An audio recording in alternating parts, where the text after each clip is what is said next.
Hello students, एक बार फिर स्वागत है आपका अथर्व जी के क्लासेस में। आज हम गुप्त और उसके बाद का पीरियड कवर कर रहे हैं, तो चलिए स्टार्ट करते हैं। भारत में किस राजवंश के शासन को भारत का स्वर्ण युग माना गया है? उत्तर है गुप्त वंश। गुप्त शासनकाल भारत में 320 एडी से 550 एडी तक चला और मौर्य डायनेस्टी के बाद ये भारत की एक प्रमुख डायनेस्टी थी। अगला प्रश्न है, गुप्त वंश का संस्थापक और अंतिम शासक कौन था? उत्तर है श्रीगुप्त गुप्त वंश के संस्थापक और विष्णुगुप्त अंतिम शासक थे। अगला प्रश्न है, गुप्त वंश संभवतः किस वंश के सामंत थे? उत्तर है कुषाण वंश के। ये वही कुषाण वंश है जिसके कनिष्क बहुत फेमस राजा थे। यहाँ मैं आपको शुरुआती राजाओं के बारे में बता देता हूँ। सबसे पहले श्रीगुप्त, फिर उसके बाद घटोत्कच, फिर चंद्रगुप्त वन, फिर समुद्रगुप्त, फिर चंद्रगुप्त टू, फिर कुमारगुप्त, फिर स्कंदगुप्त। ये प्रमुख राजा हैं गुप्त वंश के और लगभग इन्हीं पर क्वेश्चंस आते हैं। स्टूडेंट्स, आगे बढ़ने से पहले मैं आपसे दो प्रश्न इनफैक्ट मैंने पूछे थे पिछली वीडियो में। एक पहला प्रश्न था कि भारत का अकेला अंतरिक्ष यात्री कौन है? एक बच्चे ने मुझे जवाब भी दिया है और उन्होंने बिल्कुल सही जवाब दिया है, राकेश शर्मा, जो भारत के अकेले अंतरिक्ष यात्री हैं। अगला प्रश्न है, किस गुप्त शासक ने नेपाल की लिच्छवी राजकुमारी कुमार देवी से विवाह किया और कुमार देवी प्रकार के सिक्के जारी किए? उत्तर है चंद्रगुप्त प्रथम। कुमार देवी टाइप के सिक्के यानी कि उस पर चंद्रगुप्त और कुमार देवी के चित्र अंकित थे। अगला प्रश्न है, गुप्त संवत की स्थापना किस गुप्त राजा ने की थी? उत्तर है चंद्रगुप्त प्रथम। ये 319 बीस में की थी। उन्हें महाराजाधिराज के नाम से जाना जाता था और गुप्त संवत चंद्रगुप्त प्रथम की ताजपोशी का प्रतीक है। आपसे मैं चाहूँगा कि आप इस वीडियो को बिना स्किप किए देखें और मेरे शॉर्ट्स भी देखें जो कि डेली मैं डालता हूँ।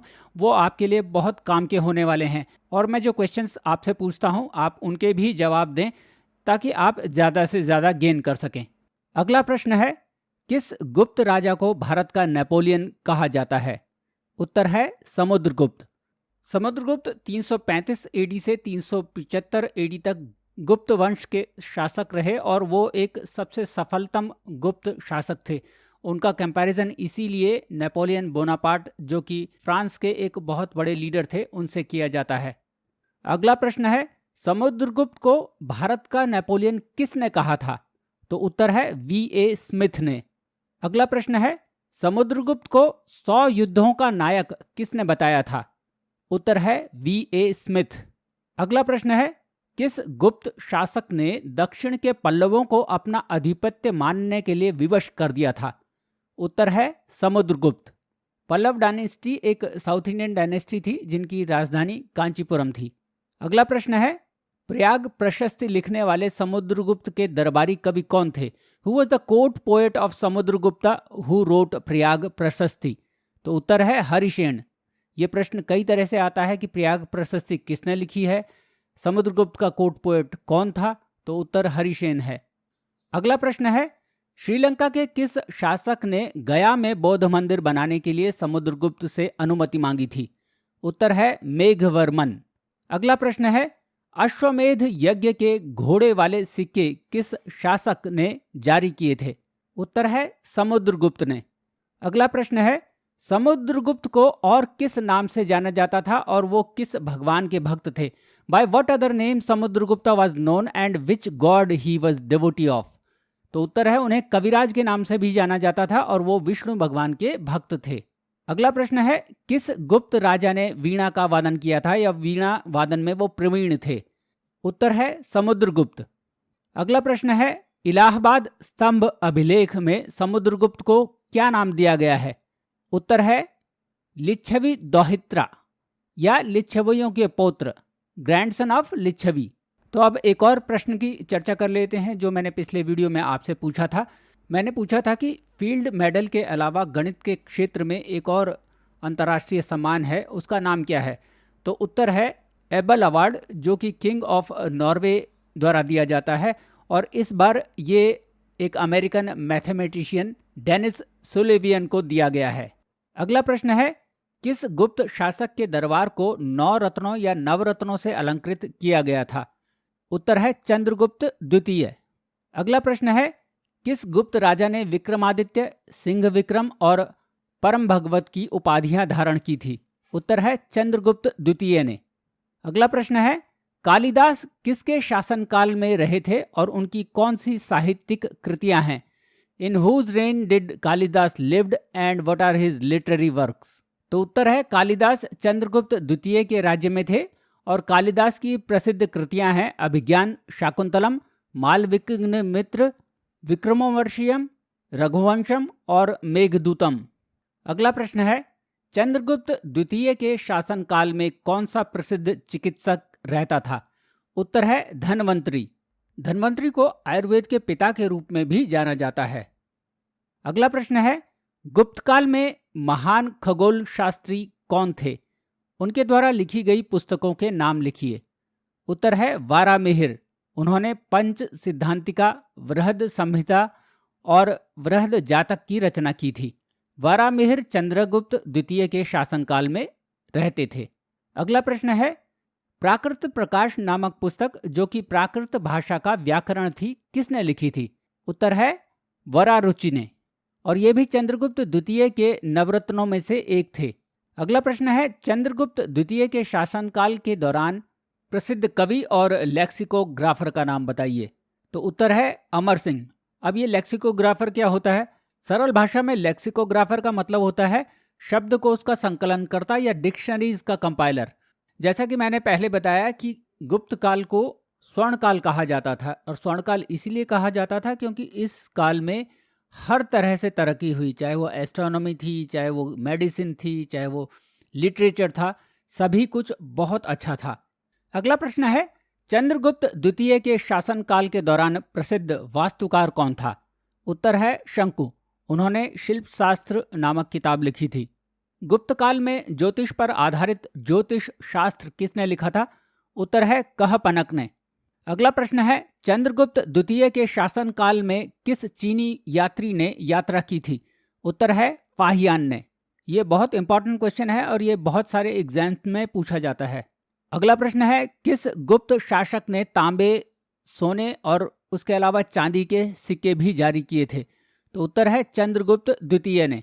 अगला प्रश्न है, चंद्रगुप्त द्वितीय के सिक्कों पर क्या अंकित होता था? उत्तर है देवश्री। अगला प्रश्न है, चंद्रगुप्त द्वितीय की विजय का वर्णन किस अभिलेख में किया गया है? उत्तर है मेहरौली पिलर, जो कुतुब मीनार के पास दिल्ली में है। उस पर जो इंस्क्रिप्शन है, मेहरौली इंस्क्रिप्शन, उसमें चंद्रगुप्त द्वितीय की विजय का वर्णन किया गया है और इस अभिलेख में उन्हें चंद्र के नाम से पुकारा गया है। अगला प्रश्न है, नालंदा विश्वविद्यालय के संस्थापक कौन थे? उत्तर है कुमारगुप्त प्रथम। 1193 में बख्तियार खलजी ने इस पर हमला किया और इसे बुरी तरह नष्ट किया था। अगला प्रश्न है, किस गुप्त राजा के दौरान हुणों ने भारत पर आक्रमण किया था? उत्तर है कुमारगुप्त प्रथम। अगला प्रश्न है, किस अभिलेख में कुमारगुप्त को संपूर्ण विश्व पर राज करने वाला घोषित किया गया है? उत्तर है मंदसौर का शिलालेख। अगला प्रश्न है, हुणों को हराकर किस गुप्त राजा ने विक्रमादित्य की उपाधि धारण की थी? उत्तर है स्कंदगुप्त ने। हमें भितारी स्तंभ शिलालेख, जो कि गाजीपुर उत्तर प्रदेश में है, उससे स्कंदगुप्त की हुणों पर विजय का वर्णन मिलता है। अगला प्रश्न है, कौन सा शिलालेख हमें स्कंदगुप्त के बारे में बताता है? उत्तर है भित्री शिलालेख। भित्री शिलालेख गाजीपुर उत्तर प्रदेश में है और ये हमें बताता है कि स्कंदगुप्त ने हुणों को हराया, उन्होंने अपने एम्पायर को कंसोलिडेट किया और जो भी उन्हें विरासत में मिला था उसको संभाल के उन्होंने रखा। अगला प्रश्न है, जिन प्रांतों में गुप्त साम्राज्य का विभाजन हुआ था उनके वो किस नाम से जाने जाते थे? तो प्रांतों को भुक्ति कहा जाता था, और भुक्ति यानी प्रांत का मुख्य शासक जो होता था, जो उसका एडमिनिस्ट्रेशन चलाता था, उसे उपरिका कहते थे। उपरिकों द्वारा वो शासित थे और उसके नीचे जिले थे जिसको वैश्य के नाम से जाना जाता था और वो विषयपति के अधीन होता था। तो पहले प्रांत यानी भुक्ति और उसके नीचे जिला यानी कि वैश्य। यहाँ मैं आपको ये भी कहना चाहूँगा कि मैंने डेली न्यूज़ के लिए शॉर्ट्स डालने शुरू किए हैं जो सिर्फ 1 मिनट के होते हैं और वो बहुत काम के होते हैं आपके लिए, और उन्हीं में से एक प्रश्न आपसे मैं पूछ रहा हूं कि कॉमनवेल्थ गेम्स में भारत की सबसे छोटी उम्र की एथलीट का नाम क्या है। आपसे आशा करता हूं कि आप मुझे इसका जवाब कमेंट बॉक्स में लिखकर जरूर देंगे। अगला प्रश्न है, किस गुप्त राजा ने नालंदा विश्वविद्यालय की नींव रखी थी और अश्वमेध यज्ञ का आयोजन भी किया था? तो उत्तर है कुमारगुप्त एक ने। यह आप सभी को पता है कि नालंदा विश्वविद्यालय प्राचीन भारत के एक मुख्य विश्वविद्यालयों में से था, और अश्वमेध यज्ञ के बारे में आपको पता है कि ये वो यज्ञ है जिसके द्वारा कोई भी राजा अपना क्षेत्र बढ़ाता था। मतलब वो एक रॉयल घोड़े को छोड़ दिया जाता था और वो जहाँ जहाँ जाता था वहाँ के राजाओं को जिस राजा द्वारा ये घोड़ा छोड़ा गया है उसका आधिपत्य स्वीकार करना होता था या उससे लड़ना होता था। अगला प्रश्न है, कौन सा गुप्त राजा कार्तिकेय का उपासक था? उत्तर है कुमारगुप्त एक। कार्तिकेय यानी शिव भगवान के पुत्र। अगला प्रश्न है, गुप्त काल में राजस्व का प्रमुख स्रोत क्या था और इसकी क्या दरें थी? तो आय का प्रमुख स्रोत हर राज्य की तरह यहाँ भी भू राजस्व था, और भू राजस्व की दर 1/4 से 1/6 ऑफ प्रोड्यूस होता था, यानी कि कुल उपज का 1/4 या 1/6वां भाग। अगला प्रश्न है, गुप्त साम्राज्य का प्रतीक क्या था? उत्तर है गरुड़। आप सभी को पता है कि गरुड़ जो है भगवान विष्णु का वाहन है, और गरुड़ का वर्णन हिंदू, बौद्ध, जैन धर्मों में वर्णित एक हिंदू देवता और दिव्य प्राणी के रूप में होता है। अगला प्रश्न है, गुप्त काल के दौरान सेना कमांडर इन चीफ का क्या नाम था? उत्तर है महाबलाधिकृत। और इसी तरह से जो मुख्य न्यायाधीश होते थे उन्हें महादंड नायक के नाम से जाना जाता था। अगला प्रश्न है, गुप्त शासकों द्वारा जारी किए गए सोने के सिक्कों का क्या नाम था? उत्तर है दीनार। गुप्त शासकों ने सबसे ज्यादा मात्रा में सोने के सिक्के जारी किए थे, हालांकि उस समय कॉपर और सिल्वर के सिक्के भी जारी किए जाते थे। अगला प्रश्न है, कायस्थ शब्द का उल्लेख सर्वप्रथम किस ग्रंथ में मिलता है? उत्तर है याज्ञवल्क्य स्मृति में। आपको पता है कि कायस्थ एक जाति है और उस जाति का नाम जो है याज्ञवल्क्य स्मृति में हमें सबसे पहले मिलता है। अगला प्रश्न है, कौन सा गुप्त अभिलेख बताता है कि भारत में दशमलव प्रणाली 5वीं शताब्दी के प्रारंभ में जानी जाती थी? उत्तर है इलाहाबाद अभिलेख। इलाहाबाद प्रशस्ति आपको पहले बताया था कि वो हरिशेन ने लिखी थी, और वो हमें समुद्रगुप्त के बारे में बताती है। अगला प्रश्न है, कौन सा अभिलेख हमें गुप्त काल के दौरान सती प्रथा का विवरण देता है? तो उत्तर है मध्य प्रदेश के ऐरण शिलालेख से हमें ये जानकारी मिलती है। ये माना जाता है कि गुप्त काल के दौरान सती प्रथा तो थी, लेकिन ये केवल शासक वर्ग तक ही सीमित थी। आम लोग सती प्रथा को फॉलो नहीं करते थे। अगला प्रश्न है, किस पुराण में गुप्त काल में 1000 मिश्रित जातियों का उल्लेख है? उत्तर है विष्णु धर्मोत्तर पुराण। ये माना गया कि गुप्त काल में कई जगह विभिन्न वर्गों के बीच में शादियां हो रही थी, और उनसे जो मिश्रित जातियां उत्पन्न हो रही थी उनका वर्णन इस विष्णु धर्मोत्तर पुराण में दिया गया है। अगला प्रश्न है, गुप्त काल के दौरान प्रसिद्ध पेंटिंग कौन सी हैं? उत्तर है अजंता और बाघ की पेंटिंग। अजंता की गुफाओं में जो पेंटिंग है वो, और बाघ की गुफाओं में जो पेंटिंग है वो गुप्त काल से संबंधित हैं। गुप्त काल के दौरान स्थानीय विनिमय यानी कि लोकल एक्सचेंज का सबसे प्रमुख माध्यम क्या था? तो उत्तर है कौड़ी। जैसा कि हमने पहले पढ़ा कि गुप्त काल के दौरान कई तरह के सिक्के थे, सोने के भी थे, चांदी के भी थे, कॉपर के भी थे, लेकिन आम जो आदमी जिसमें एक्सचेंज करता था वो कौड़ी थी। ये हमें हुनस्यांग ये जानकारी देता है। कौड़ी आपको पता ही है, जैसे कहते हैं ना कि उस एग्जाम में तो 2 कौड़ी का सवाल था एकदम, तो वो कौड़ी जो है यूनिट है, किसी भी चीज़ को एक्सचेंज करने की यूनिट। गुप्त काल में रिलीजियस फंक्शनरी या ब्राह्मणों को भूमिदान देने की प्रथा भी थी। तो उस पर एक प्रश्न बनता है जो इस तरह से है, ब्राह्मणों को दी जाने वाली भूमि को गुप्त काल में किस नाम से जाना जाता था? तो उत्तर है अग्रहार या ब्रह्मदेय। ये लैंड जो होती थी ब्राह्मणों को दी जाती थी, और ये टैक्स फ्री लैंड होती थी। कई बार ये पीस होता था, कोई किसी प्लॉट का पीस होता था, कई बार पूरा विलेज दे दिया जाता था दान में। अगला प्रश्न है, ब्रह्मदेव ग्राम का वर्णन हमें किस स्मृति में मिलता है? उत्तर है नारद स्मृति में। जैसे मैंने अभी बताया कि ब्रह्मदेव ग्राम या विलेज वो हुआ जिसको ब्राह्मणों को दान दिया जाता था। अब जैसे ब्राह्मणों को दान दिया जाता था तो ऐसे ही बड़े बड़े मंदिरों को भी दान दिया जाता था। तो प्रश्न उठता है कि भव्य मंदिरों को दिया जाने वाला दान क्या कहलाता था? तो उत्तर है, उसे कहते थे देवदान। अगला प्रश्न है, दशमलव प्रणाली का प्रयोग सर्वप्रथम किसने किया था? तो उत्तर है आर्यभट्ट। उन्होंने त्रिभुज का क्षेत्रफल भी ज्ञात करने के नियम बनाए थे और उन्होंने पाई के मान की गणना भी की थी। उनकी प्रसिद्ध पुस्तक है आर्यभट्टियम। वो ये भी मानते थे कि पृथ्वी जो है स्फीयर है, गोलाकार है और वो अपनी धुरी पर घूमती है। तो प्रश्न किसी भी तरह से आ सकता है, आर्यभट्टियम के रचयिता कौन है? त्रिभुज का क्षेत्रफल, पाई का मान सबसे पहले किसने निकाला था? तो उत्तर आर्यभट्ट होगा। अगला प्रश्न है, गुप्त काल के प्रसिद्ध चिकित्सकों और उनके कार्यों के नाम लिखिए। तो पहला है सुश्रुत, जिन्होंने सुश्रुत संहिता लिखी। चरक, जिन्होंने चरक संहिता लिखी। वाग्भट्ट, उन्होंने अष्टांग हृदय लिखा था। ये सब लोग आयुर्वेद के बहुत बड़े ज्ञाता थे। अगला प्रश्न है, गुप्त काल में विष्ठि शब्द का इस्तेमाल किस लिए किया जाता था? तो इसका मतलब है फोर्स्ड लेबर, जबरन मजदूरी।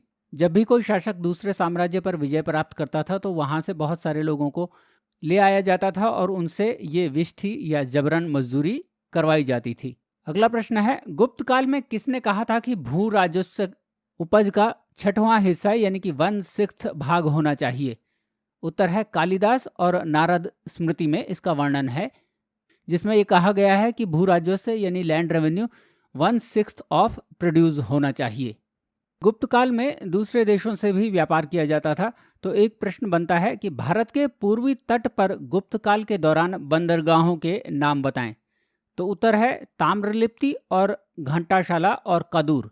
ये 3 बंदरगाह थे जो हमारे ईस्टर्न कोस्ट पर, ईस्टर्न तट पर थे, जिनसे कि हम व्यापार किया करते थे गुप्त काल के दौरान। और इसी तरह से पश्चिमी तट पर भी कुछ बंदरगाह थे। तो एक और प्रश्न बनता है कि गुप्त काल में भारत के पश्चिमी तट पर बंदरगाहों के क्या नाम थे? तो उत्तर है ब्रौच, चौल, कल्याण, कांबे या खंबात जिसे कहते हैं। ये बंदरगाह जो थे वो पश्चिमी तट पर थे। अगला प्रश्न है, गुप्त काल में आयात की जाने वाली मुख्य वस्तुओं के नाम बताइए। तो उत्तर है सिल्क, जो कि चाइना से लिया जाता था। आइवरी, जो इथोपिया से आता था। घोड़े अरब, ईरान और बैक्टीरिया से मंगाए जाते थे। अगला प्रश्न है, गुप्त काल में निर्यात की जाने वाली मुख्य वस्तुओं के नाम बताइए। तो उत्तर है मसाले, काली मिर्च, चंदन, दाल, कीमती पत्थर, इत्र, नील और जड़ी बूटियाँ। ये सब भारत से बाहर भेजी जाती थी। और गुप्त काल के दौरान स्थापत्य कला में भी बहुत तरक्की हुई। तो एक प्रश्न बनता है कि गुप्त काल के दौरान कौन सा प्रसिद्ध मंदिर झांसी के निकट देवगढ़ में है? उत्तर है दशावतार मंदिर। ये दशावतार मंदिर विष्णु को समर्पित है और बेतवा नदी के किनारे है और आज भी वहाँ मौजूद है। अगला प्रश्न है, गुप्त काल के दौरान अजंता की पेंटिंग किस विषय पर बनाई गई थी? तो उत्तर है जातक कथाओं पर बनाई गई थी। जातक कथाएं आपको पता ही है कि बुद्ध के पुराने जन्मों की कथाएं हैं जातक कथाएं। अगला प्रश्न है, गुप्त काल के 7.5 फुट ऊंचे कांस्य की बुद्ध मूर्ति कहाँ मिली है? तो उत्तर है सुल्तानगंज में। ये भागलपुर बिहार में है और 1861 में ये मिली थी, जब यहाँ एक रेलवे लाइन बनाई जा रही थी। और प्रेजेंटली ये बर्मिंघम के एक आर्ट संग्रहालय में है। अगला प्रश्न है, गुप्त काल की राजभाषा क्या थी? उत्तर है संस्कृत। लेकिन इस काल में प्राकृत का प्रयोग भी किया जाता था। अब गुप्तों के अलावा भारत में कुछ और डायनेस्टीज थी जिन पर प्रश्न लगभग आते ही आते हैं, तो उनकी भी चर्चा कर लेते हैं। तो एक प्रश्न ये बनता है कि प्रसिद्ध राजा हर्षवर्धन किस वंश से थे? उत्तर है पुष्यभूति वंश। अगला प्रश्न है, किस चीनी यात्री ने हर्षवर्धन के दरबार का दौरा किया था? उत्तर है ह्यूनत्सांग, जिसे हम युआनचांग के नाम से भी जानते हैं। अगला प्रश्न है, ह्यूनत्सांग ने कौन सी पुस्तक लिखी थी? उत्तर है सी यू की, जिसका मतलब होता है मेरे अनुभव। इस पुस्तक में उन्होंने हर्षवर्धन के समय के समाज के बारे में बहुत अच्छी चर्चा की है। अगला प्रश्न है, हर्षवर्धन ने किस स्थान से अपनी राजधानी कन्नौज में परिवर्तित की थी? उत्तर है थानेश्वर से। पहले पुष्यभूति डायनेस्टी की राजधानी थानेश्वर होती थी, जहां से कि हर्षवर्धन ने उसे शिफ्ट करके कन्नौज ले आए थे। अगला प्रश्न है, हर्षवर्धन को और किस नाम से जाना जाता था?